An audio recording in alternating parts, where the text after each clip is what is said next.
அதனால மக்களால் நிராகரிக்கப்பட்டு மக்களால் அகற்றப்பட்டவங்களுக்கு ஒன்னே ஒன்று சொல்லிக்கிறோம், தப்பே செய்ய மாட்டோம், வேலையே செய்ய மாட்டோம், நேர்மையா தான் இருப்போம், நியாயமா தான் இருப்போம் அப்படின்னு சொல்றவங்களால மட்டும்தான் கூட்டணி ஆட்சி அமைக்க முன்வரும். ஆட்சியிலும் பங்கு அதிகாரத்திலும் பங்கு கொடுக்க முன்வரும். ஊழலே ஊறி போனவங்களால இந்த கூட்டணி ஆட்சியோ ஆட்சியிலும் பங்கு அதிகாரத்திலும் பங்கு கொடுக்க முன்வராது. மெஜாரிட்டி இருந்தாலும் தர மாட்டாங்க, மெஜாரிட்டி இல்லனாலும் தர மாட்டாங்க. கேட்டா ரெடிமேடா ஒரு பதில் ஒன்று வச்சிருப்பாங்க. கூட்டணி ஆட்சி மக்கள் விரும்ப மாட்டாங்க. அதே மக்கள் தான் அவங்கள பார்த்து சிரிக்கிறாங்க.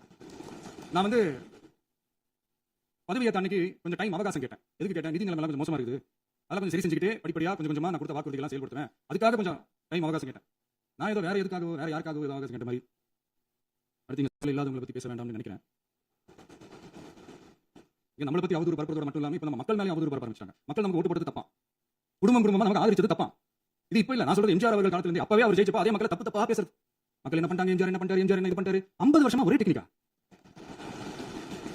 டெக்னாலஜி எல்லாம் மாறி வேற எங்க போயிட்டு இருக்கு. பஸ் இதுல கொஞ்சம் டெக்னிக் ஆச்சு கொஞ்சம் மாத்தினா கொஞ்சம் நல்லா இருக்கும்.